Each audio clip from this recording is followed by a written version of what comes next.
Un petit bonjour d'Irlande, on y est encore, mais c'est la fin de saison. On termine la fin de saison printanière. C'est le moment pour nous d'annoncer un petit peu la fin de ces 2 mois de séjour et de avant tout remercier tous les groupes qui nous ont fait confiance. Vous présenter un nouveau format newsletter qui sera peut-être un peu plus interactif que des textes à lire avec des liens sur ce qui s'est passé ces derniers mois, partager tout ça avec vous d'une façon plus sympa. Avec, je pense, une saison avec une grosse qualité de pêche, avec peut-être un petit peu moins de nombre que d'habitude, mais avec des coups d'éclat qui ont été assez sympas à constater, et puis des belles choses qui se sont passées en général tout au long du printemps, clairement. La saison a commencé vers le 12-13 avril avec des pêches de jerk intéressantes, plutôt du nombre, mais où les jerks faisaient vraiment la différence. Puis après, on est passé sur une période de moins d'eau, de plus de chaleur, qui est assez inhabituelle en Irlande, qui nous a amené un peu moins de nombre, mais avec les gros poissons qui tombaient assez régulièrement. Au fur et à mesure, voilà. À partir du 10 mai, on a commencé à voir les pêches de nombre, les plus petits poissons descendre, être moins actifs, et les gros poissons commencer à monter sur les plateaux, avec les pêches de potamo, encore une fois, qui sont pour nous les plus sympas, parce que des pêches à courte distance, des pêches à vue, des attaques à vue, et ça a été encore une fois plus sympa. On peut parler de quel souvenir, hein, de beau, de gros. On a tous en mémoire des trucs assez impressionnants qui se passent juste devant la barque, des gros poissons qui coffrent juste sous nos yeux, on voit toute l'action.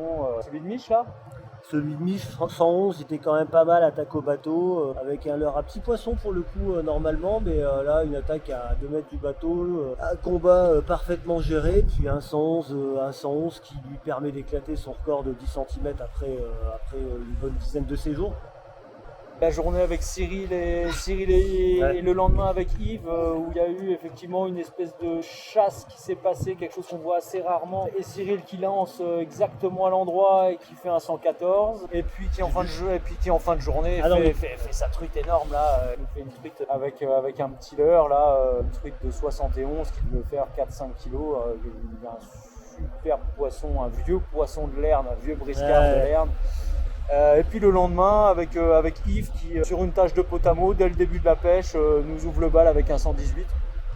Ouais. Voilà. Ça c'était des choses qu'on n'oublie pas quoi.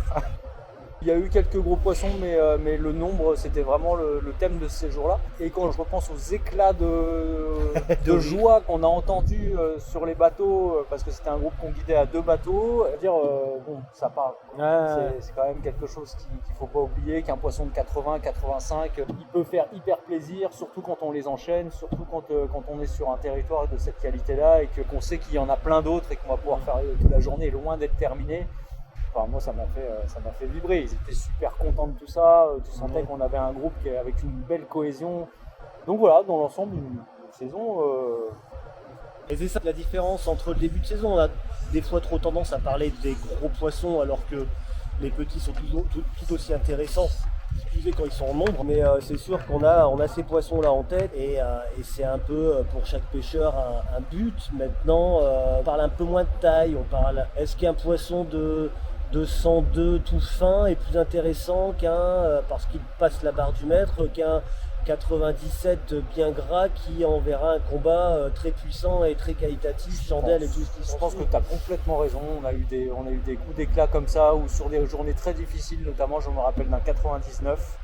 Qui est toujours un peu décevant, un 99, parce qu'on aimerait bien qu'il fasse le mètre, et puis il a la tête d'un poisson du mètre, il a tout d'un poisson du mètre.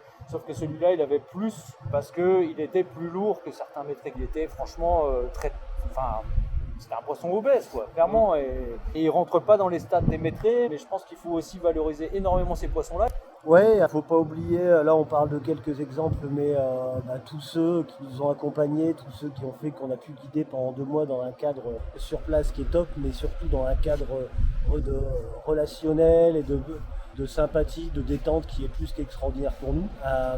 Le brochet a été plutôt ok, plutôt stable en termes de résultats sur les 2 derniers mois. On va pas se mentir, on a eu quelques petits problèmes avec les salmonidés quand même.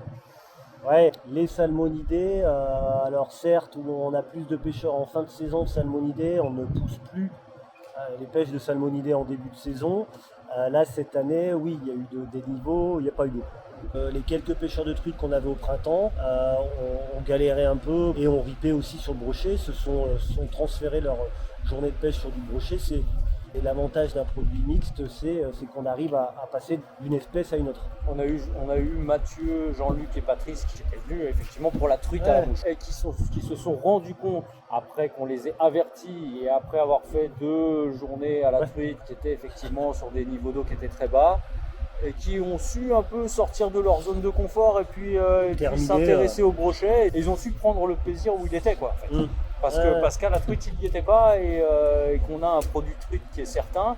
Donc voilà, des clients qui ont eu l'intelligence de switcher un petit peu, de se faire plaisir avec des choses qui sont de la découverte. Ils ont apprécié, quoi. J'en suis sûr et certain, ils ont apprécié, ils étaient contents.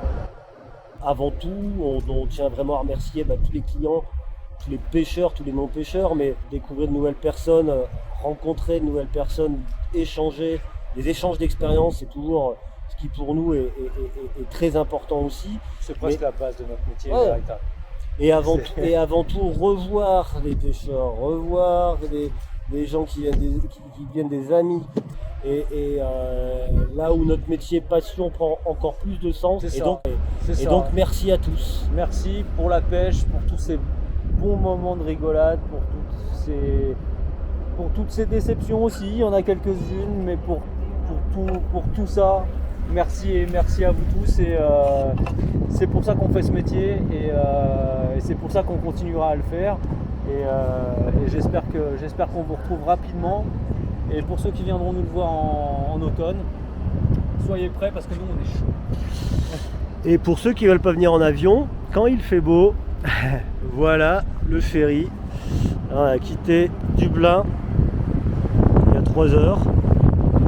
On est pas mal sur le Yates. Ça prend plus de temps.